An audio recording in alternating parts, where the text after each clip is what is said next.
जय श्री कृष्णा। महामुद्रा, महाबंध, महायोग करने का प्रयास करते हैं।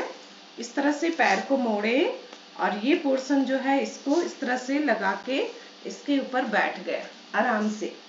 इस तरह से बैठेंगे, एक पैर दूसरा हमारा बिल्कुल सीधा है और जहां दोनों हाथ पूरा ऊपर, श्वासों को भर के और श्वासों को छोड़ते हुए आगे झुकते हैं।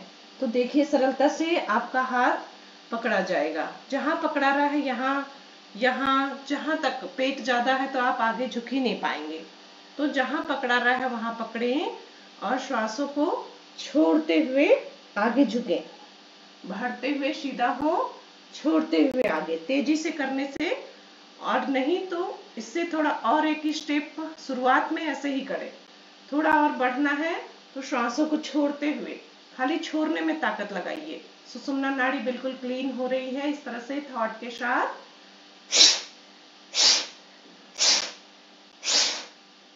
पूरा श्वास बाहर ही रोके और पूरा श्वास जब बाहर निकाल के बाह्य कुंभक में ही पेट अंदर किए, ठुड्डी को छाती में सटाए और मूल ऑटोमेटिक बंद है। तीनों बंद एक साथ हम लगा रहे हैं।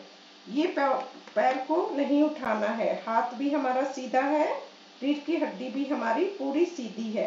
श्वासों को बाहर निकाल के रोके हैं और जब श्वास भरना हो पूरा गहरा श्वास भरें, गर्दन सीधी करके श्वास को भर लिए और थोड़ा सा झुके, दबाए, दबाव डालते हैं पैर पेट में भी और सभी अंगों में और फिर सीधा हो जाते हैं। श्वास को अंदर ही रोके हैं और तीनों बंद लगाते हैं। ठुड्डी को छाती में सटाए, पेट को अंदर किए और मूल ऑटोमेटिक बंद है। श्वास को भर के रोके हैं। थॉट करेंगे पूरे शरीर के ब्लॉकेज को खोलता है, बीमारियों को जलाकर बिल्कुल भस्म करता है। जब निकालना हो तो बाएं से निकाल देंगे। जब भर के हम बंद लगाते हैं तो बाएं से निकालेंगे। दूसरा पैर को इस तरह से करेंगे, मोड़े और इस पर बैठ गए आराम से, सरलता से। और उसी तरह सेम श्वासों को भरे ऊपर और छोड़ते हुए श्वास को नीचे झुके, जहां पकड़ा रहा है वहां पकड़ेंगे और सेम श्वासों को छोड़ने में ताकत लगाएंगे। 3 से 4 बार कम से कम करना है।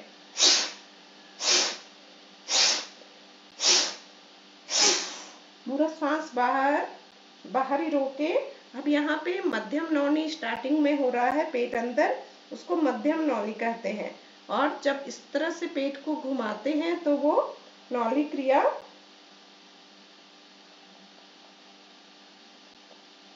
कर सकते हैं। उससे पूरे पेट की सारी अंगों की मालिश हो जाती है और श्वासों को बाहर रोक के ही ये हो सकता है। बाहर निकाल के ही नौनी क्रिया होगी।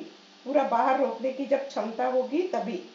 फिर श्वास को भर लेंगे, पूरा गहरा भरेंगे, रोकेंगे और फिर से तीनों बंद एक साथ। रीढ़ की हड्डी पूरी सीधी, हाथ पूरा सीधा, घुटने से पैर को नहीं उठाना है। श्वासों को भर के पेट को अंदर किए हैं, ठुड्डी को छाती में सटाए हैं, तीनों बंद लगाए हुए हैं। प्राण ऊर्जा को पूरा स्टोर कर रहे हैं और फिर बाएं से पूरे कचरे को, कोल्ड कफ को निकाल देंगे। अब दोनों पैर बिल्कुल सीधा और सेम उसी तरह। जिनका पैर मोड़ के घुटने में दर्द नहीं होता तो वो केवल इतना भी कर सकते हैं, श्वासों को छोड़ते हुए।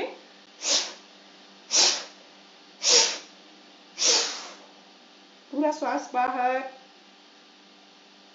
रीढ़ की हड्डी सीधी, हाथ सीधा, पैर सीधा, नौनी क्रिया कर सकते हैं। अब हम पूरा श्वास भर लेते हैं, भर के थोड़ा झुकते हैं, प्रेशर डालते हैं पैरों के भी अंग में, घुटने के भी इसमें प्रेशर होता है, पेट पे भी प्रेशर पड़ता है और श्वास को अंदर ही रोके हुए हम तीनों बंद लगाते हैं। तीनों बंद एकदम, हाथ सीधा, रीढ़ की हड्डी सीधी, मूल को भी ऊपर खींचे, पेट अंदर, ठुड्डी को छाती में सटाए। सांसों को भर के रोके हैं और जब निकालना हो तो हाँ करके भी निकाल सकते हैं और बाएं से भी निकाल सकते हैं, जैसे सुविधा हो। इस तरह से पूरा कचरा बाहर। तो ये महामुद्रा, महाबंध, महायोग और नौनी क्रिया भी जोड़ दिए तो बहुत ही इफेक्टिव होता है, बहुत ही फायदेमंद। अब डेली डेली हम पूरा 1 घंटा टाइम नहीं दे पा रहे हैं और हमें श्वास जब प्राणायाम और आसनों पर कमांड हो जाता है तो हम उसको ये केवल करके भी आप दिन भर के लिए चार्ज हो सकते हैं। जैसे महामुद्रा, महाबंध, महायोग 10 मिनट में आप करके बिल्कुल फिट हो सकते हैं। अब हम यहाँ पे शीर्षासन के लिए कोशिश करते हैं। तो जो भी बहनों को जिनको भी दिक्कत होता है शीर्षासन में, कोई कंबल ऐसे मोड़ के दीवार के सहारे रख लीजिए और इस तरह से दोनों हथेली को दोनों साइड रखते हुए और सिर को उसके ऊपर टिकाना है। सिर को पूरा ऊपर टिकाना है इस तरह से, बीचों बीच दोनों हथेली को बैलेंस करते हुए सिर को हिलने नहीं देना है। अब हम घुटने को उठा देते हैं इस तरह से और पैर की उंगलियों से चलते हुए आगे आते हैं। धीरे धीरे धीरे इस तरह से आगे आ रहे हैं और पूरा आगे आना है, पूरा जहां तक आप आ सकते हैं। अब हम इससे आगे नहीं बढ़ पा रहे हैं, तब हम एक पैर उठाएंगे ऐसे, एक पैर डेली कोशिश करेंगे उठाने का और उसके बाद फिर इस तरह से दूसरा स्टेप इस तरह से करेंगे। पैर को इस तरह से धीरे धीरे उठाए, फिर नीचे, फिर उठाए, फिर नीचे और फिर देखिएगा 10-15 दिन में आपका दोनों पैर उठने लगेगा। इसमें वापस सरलता से आए और वज्रासन में बैठना है। तो इस तरह से शीर्षासन आप करने का प्रयास कर सकते हैं। जय श्री कृष्णा, सभी को प्रणाम। चलिए प्राणायाम कर लेते हैं।